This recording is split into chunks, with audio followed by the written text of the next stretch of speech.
नमस्कार मित्रांनो, आपलं स्वागत आहे आपल्या जोहार अकॅडमीमध्ये. आपण आज बघणार आहोत मुंबई उच्च न्यायालय भरतीसाठी अत्यंत महत्त्वाचे प्रश्न उत्तरे. हे सर्व प्रश्न शिपाई, चालक, लिपिक हे सर्व पदासाठी अत्यंत महत्त्वाचे असणार आहेत. तर सर्वात महत्त्वाचे प्रश्न उत्तरे आपण आणलेले आहेत. मागील 2014 मध्ये जी भरती झाली होती त्याच्या आधारावर आपण हे प्रश्न घेतलेले आहेत. तसेच हे प्रश्न वारंवार रिपीट झालेले आहेत. म्हणून या टॉपिकवरती आपण लक्ष देऊन बघायचे व हे सर्व प्रश्न नोट करून घ्यायचे. सुरुवात करूया आपल्या प्रश्नांना. प्रश्न क्रमांक 1. खालीलपैकी कोणत्या शहरात मुंबई उच्च न्यायालयाचे खंडपीठ नाही? खालीलपैकी कोणता शहर आहे मित्रांनो जो मुंबई उच्च न्यायालयाचे खंडपीठ नाही? तर नवी मुंबई शहर येथे मुंबई उच्च न्यायालयाचे खंडपीठ नाहीत. ऑप्शन क्रमांक 2 आपला राईट आन्सर असणार आहे. प्रश्न क्रमांक 2 बघूया. मोकट सागर हे धरण कोणत्या नदीवर बांधण्यात आले आहे? मोकट सागर हे धरण वैतरणा नदीवर बांधण्यात आले आहे मित्रांनो. ऑप्शन क्रमांक 1 आपला राईट आन्सर असणार आहे. प्रश्न क्रमांक 3 बघूया. भारतीय संविधान हे भारतीय जनतेच्या इच्छेनुसार असेल असे कोणी म्हटले आहे?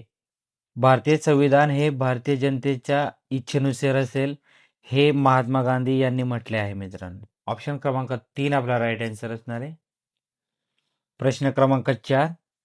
बाळासाहेब ठाकरे मुंबईत प्रसिद्ध होणाऱ्या कोणत्या मराठी व्यंगचित्र साप्ताहिकाचे संपादक होते? बाळासाहेब ठाकरे हे मुंबईत प्रसिद्ध असणाऱ्या मार्मिक या मराठी व्यंगचित्र सप्ताहाचे संपादक होते मित्रांनो. ऑप्शन क्रमांक 4 आपला राईट आन्सर असणार आहे. प्रश्न क्रमांक 5.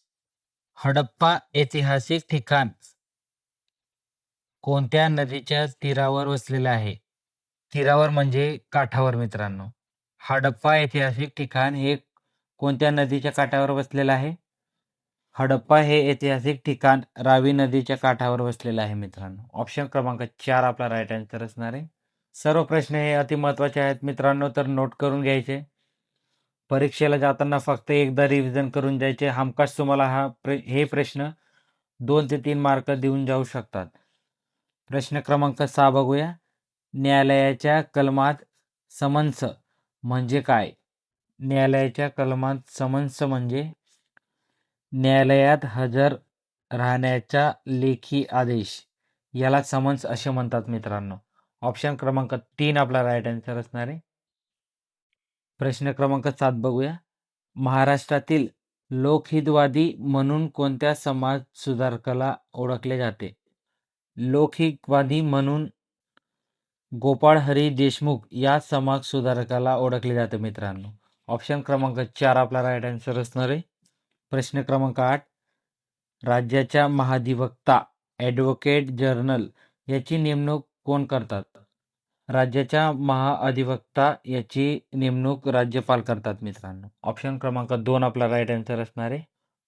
प्रश्न क्रमांक 9 बघूया. भारतातील एकमेव नॅशनल ब्रेन रिसर्च सेंटर खालीलपैकी कोणत्या राज्यात स्थित आहे? भारतातील एकमेव नॅशनल ब्रेन रिसर्च सेंटर हे हरियाणामध्ये स्थित आहे मित्रांनो. ऑप्शन क्रमांक 1 आपला राईट आन्सर असणार आहे. प्रश्न क्रमांक 10 बघूया. गुलामगिरी हे पुस्तक महाराष्ट्रातील कोणत्या समाज सुधारकांनी लिहिलेले आहे?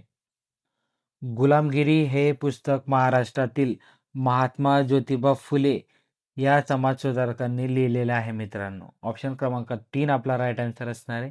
अत्यंत महत्त्वाचा प्रश्न आहे मित्रांनो. हा प्रश्न वनरक्षक, तलाठी भरती व पोलीस भरतीमध्ये बऱ्याचदा रिपीट झालेला आहे. तर या प्रश्न तुम्ही नोट करून घ्यायचे व परीक्षेला जाताना एकदा तरी रिव्हिजन करून घ्यायचे. प्रश्न क्रमांक 11 बघूया. माहितीचा अधिकार कायदा RTI ॲक्ट भारतात कोणत्या वर्षी लागू झाला होता? RTI ॲक्ट म्हणजे माहितीचा अधिकार हा कायदा भारतात 2005 मध्ये लागू झाला होता मित्रांनो. ऑप्शन क्रमांक 2 आपला राईट आन्सर असणार आहे. प्रश्न क्रमांक 12 बघूया. छत्रपती शिवाजी महाराजांच्या मार्फत अष्टप्रधान प्रमुख म्हणून नियुक्त झालेले पहिले पेशवे कोण होते? अष्टप्रधान मंडळाचे प्रमुख छत्रपती शिवाजी महाराजांच्या मार्फत नेमलेले पहिले पेशवे हे मोरोपंत त्र्यंबक पिंगळे हे होते मित्रांनो. ऑप्शन क्रमांक 2 आपला राईट आन्सर असणार आहे. प्रश्न क्रमांक 13 बघूया. भारतातील उच्च न्यायालयाची स्थापना कोणत्या कायद्यान्वये करण्यात आली आहे? भारतातील उच्च न्यायालयाची स्थापना भारतीय उच्च न्यायालय कायदा 1861 नुसार झाले आहे मित्रांनो. ऑप्शन क्रमांक 1 आपला राईट आन्सर असणार आहे. प्रश्न क्रमांक 14 बघूया. आधुनिक आवर्तन सारणीतील मूलद्रव्यांची रचना मूलतः कशावर आधारित आहे? आधुनिक आवर्तन सारणीतील मूलद्रव्यांची रचना मूलतः अनुक्रमांकावर आधारित आहे मित्रांनो. ऑप्शन क्रमांक 2 आपला राईट आन्सर असणार आहे. प्रश्न क्रमांक 15. फौजदारी खटल्यात सरकारी वकील पब्लिक प्रोसिक्युटर कोणाची बाजू मांडतात? सरकारी वकील हे फौजदारी खटल्यात सरकारची, पीडित पक्षांची, राज्याची बाजू मांडतात मित्रांनो. ऑप्शन क्रमांक 4 आपला राईट आन्सर असणार आहे. प्रश्न क्रमांक 16.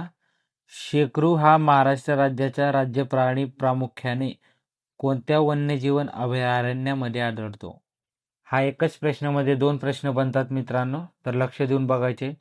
शेकरू हा महाराष्ट्र राज्याचा राज्य प्राणी आहे, पण आपल्याला प्रश्नामध्ये असे विचारले गेले आहे, तर शेकरू हा महाराष्ट्र राज्याचा राज्य प्राणी प्रामुख्याने कुठं आढळतो मित्रांनो? तर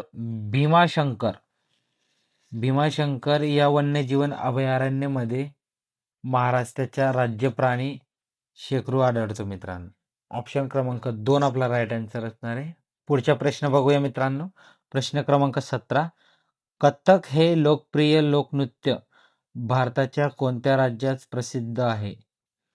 भारतामध्ये कथ्थक हे लोकप्रिय लोकनृत्य उत्तर प्रदेश या राज्यामध्ये लोकप्रसिद्ध आहे मित्रांनो.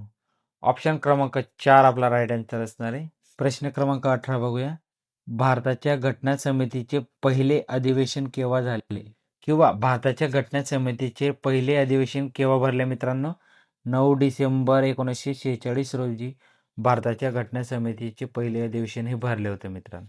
ऑप्शन क्रमांक 3 आपला राईट आन्सर असणार आहे. प्रश्न क्रमांक 19. उच्च न्यायालयाच्या अधिकार क्षेत्रात बदल करण्याचा अधिकार कोणाला आहे? उच्च न्यायालयाच्या अधिकार क्षेत्रात बदल करण्याचा अधिकार भारतीय संसदेला आहे मित्रांनो. ऑप्शन क्रमांक 4 आपला राईट आन्सर असणार आहे. आजचा आपला शेवटचा प्रश्न व अत्यंत महत्त्वाचा प्रश्न घेतलेला आहे आपण शेवटी. प्रश्न क्रमांक 20. भारताची सुपर म्हणून ओळखली जाणारी महिला बॉक्सिंग खेळाडू कोण आहे? भारतीय बॉक्सिंग खेळाडू ज्यांना सुपर म्हणून ओळखले जाते त्यांचे नाव आहे मेरी कॉक. यांना भारताची सुपर बॉक्सिंग महिला म्हणून ओळखले जाते मित्रांनो. ऑप्शन क्रमांक 3 आपला राईट आन्सर असणार आहे. असेच महत्त्वाचे प्रश्नांसाठी आपल्या चॅनलला सबस्क्राईब करायचे व आपल्या मित्रांना शेअर करायचे मित्रांनो. असेच पोलीस भरती, वनरक्षक, तलाठी व इतर महाराष्ट्राच्या सरळ सेवेवर आधारित परीक्षांसाठी आपण महत्त्वाचे प्रश्न आणत असतो व त्यांचे रिव्हिजन आपण करून घेत असतो मित्रांनो. तर भेटूया पुढच्या व्हिडिओमध्ये. जय हिंद, जोहार.